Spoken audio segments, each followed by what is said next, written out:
नमस्कार, स्वागत है आपका पीताम्बरा परिवार में। आज इस वीडियो के माध्यम से हम बात करेंगे कि जप का कौन सा समय सबसे ज़्यादा अनुकूल है या सबसे ज़्यादा अच्छा है। वैसे तो कहा गया है कि जब आप अपने इष्ट देव की साधना करें, मंत्र जाप करें, तो आप किसी भी समय कर सकते हैं। लेकिन हमारे दिव्य ग्रंथों में ये बताया गया है कि जब आप किसी शक्ति की साधना करते हैं तो कौन सा समय ज़्यादा उत्तम है। तो इस विषय के ऊपर ही हम आज चर्चा करेंगे। बहुत सारे लोग हैं जो अलग अलग साधनाएं करते हैं। तामसिक साधना, सात्विक, रासिक साधना या यौगिक साधना।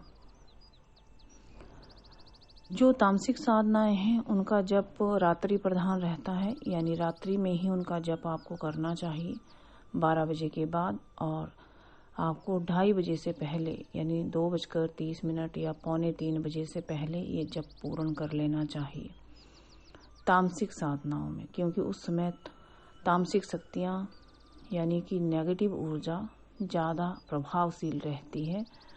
उस समय जप करना इनके लिए अच्छा रहता है। बात करते हैं सात्विक साधना या सात्विक मंत्र जप जो लोग करते हैं, उन्हें सुबह 4 बजे उठ करके ये जप आपको करना चाहिए, क्योंकि सुबह 4 बजे उठकर ब्रह्म मुहूर्त में ये शक्तियाँ बहुत ज़्यादा एक्टिव रहती हैं। पॉजिटिव शक्तियाँ उस समय ज़्यादा प्रभावशील रहती हैं। उनका आशीर्वाद या उनका शुभ आशीर्वाद या शुभ संकेत उस समय आपको ज़्यादा मिलते हैं। राजसिक साधनाओं का जो समय रहता है वो रात्रि 10 बजे के बाद उत्तम माना गया है। 10 या 11 बजे के बाद आपको करना चाहिए और आपको सुबह 3 बजे से पहले इसको पूर्ण कर देना चाहिए। ये समय राजसिक साधनाओं के लिए उत्तम रहता है। अब बात करते हैं कि कौन से देवी देवता का जप किस किस समय करना ज़्यादा अच्छा है। बात करते हैं गणेश जी का। गणेश जी का जप आपको सुबह उठकर 4 बजे यानी ब्रह्म मुहूर्त में ही करना चाहिए। गायत्री जप, माता गायत्री का जप आप सुबह 4 बजे उठ करके या त्रिसंध्या जप भी आप कर सकते हैं। संध्याकालीन जप भी अनिवार्य है, क्योंकि गायत्री हमारे सभी पापों का शमन करती है, तो संध्या में भी इसका एक जाप अनिवार्य रहता है। बात करते हैं बगलामुखी की। माता बगलामुखी का जप आप रात्रि के समय ज़्यादा करना चाहिए, यानी 11 बजे के बाद आपको करना चाहिए, 10 बजे के बाद करना चाहिए रात को। उस समय अगर आप करेंगे तो माता की शक्तियाँ ज़्यादा प्रभावशील उस समय रहती हैं।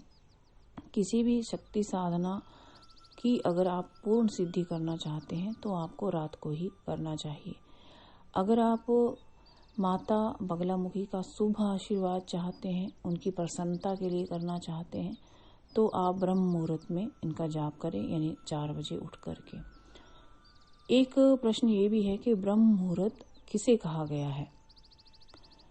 3:30 बजे के बाद और 5:30 बजे के पहले ये जो काल रहता है ये ब्रह्म मुहूर्त का काल रहता है, यानी ये समय अति उत्तम रहता है। नेगेटिव शक्तियाँ जाती रहती हैं और पॉजिटिव ऊर्जा बढ़ती है इस समय, और सभी देवी देवताओं का सभी सिद्ध पीठों में इस समय ही सुबह का पूजन आरंभ किया जाता है। अब बात करते हैं कि हमें महाकालिका का जप कब करना चाहिए।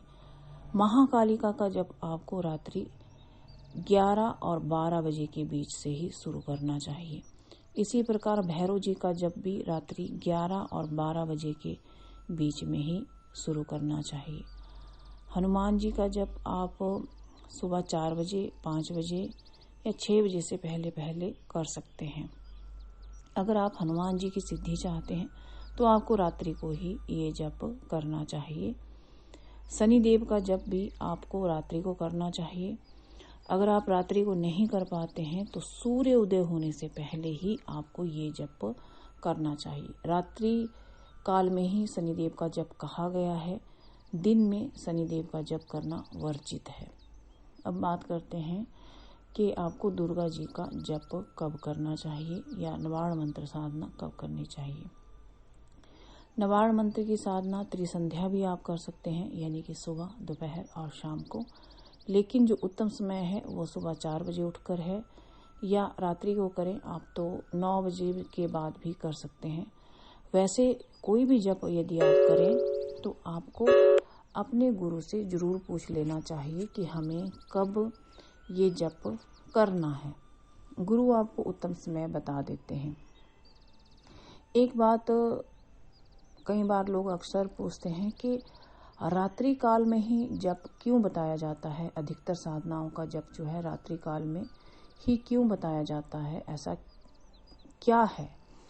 तो इसके लिए इसका उत्तर श्रेष्ठ ये है कि रात्रि में सभी चीजें शांत होती हैं, लोगों की आवाजाही यानी लोगों का व्यवहार शांत रहता है, मैक्सिमम लोग सोए रहते हैं, आपको डिस्टर्ब करने वाले लोग कम होते हैं और रात्रि में सभी शक्तियां जागृत रहती हैं।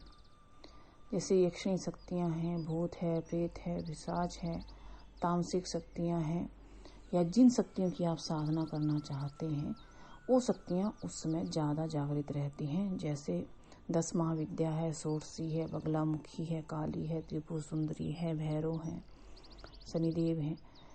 क्योंकि रात्रि में शोर शराबा कम होता है, ऊर्जा का बंटवारा ज़्यादा नहीं होता है, ऊर्जा बंटती नहीं है, सब तरफ जो है चंद्रमा की चांदनी रहती है या अंधकार रहता है।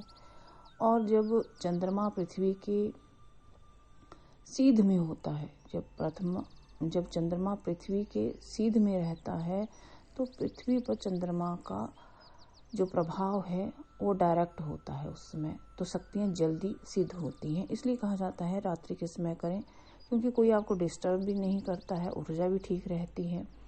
और रात्रि काल में बहुत कम लोग जप करते हैं, रात्रि काल में बहुत कम लोग जप करते हैं, जिसके कारण जो है शक्तियां आपकी तरफ जल्दी खींचती हैं। दूसरी बात, रात्रि काल में पशु पक्षी भी सब शांत रहते हैं। मनुष्य तो शांत होते ही हैं, पशु पक्षी भी शांत रहते हैं। और रात्रि काल में एक स्वर्णिम काल आता है, उसमें जिस लोक से आप अपना संबंध स्थापित करना चाहते हैं, चाहे बैकुंठ लोक हो, दुर्गा लोक हो या कोई भी लोक हो, तो वहां से आप उसमें सीधा संपर्क साध सकते हैं। कहा गया है कि सबसे ज्यादा तीव्र समय जो होता है किसी भी लोक से संबंध स्थापित करने का, वो रात्रि 3 बजे से 4 बजे के बीच में रहता है। आप यूं लगा के रख लीजिए कि रात को यानी सुबह 3 बजे, रात्रि कह लीजिए या सुबह कह लीजिए, रात्रि को 3 बजे और सुबह होते होते 4:15 या 4:30 तक ये स्वर्णिम काल हो सकता है। कई बार ये रात्रि के समय भी होता है। इस समय जो है पृथ्वी और अन्य सूक्ष्म लोकों का और बैकुंठ लोक का, दुर्गा लोक का, कैलाश का, अन्य ब्रह्मा लोक का संबंध जो है सीधा बनता है। इसलिए कहा जाता है कि ये काल जो है स्वर्णिम काल होता है, ब्रह्म मुहूर्त होता है, ब्रह्मा की शक्तियां उस समय ज्यादा एक्टिव होती हैं। अगर आप अपने इष्ट से मिलन करना चाहते हैं तो रात्रि का काल भी सबसे ज्यादा अच्छा है, क्योंकि कम लोग उस समय भक्ति करते हैं, सब सोए रहते हैं, सब शांत रहता है, इसलिए करना चाहिए। अगर आप सभी को ये वीडियो अच्छा लगा हो तो आप लाइक और शेयर करें। धन्यवाद।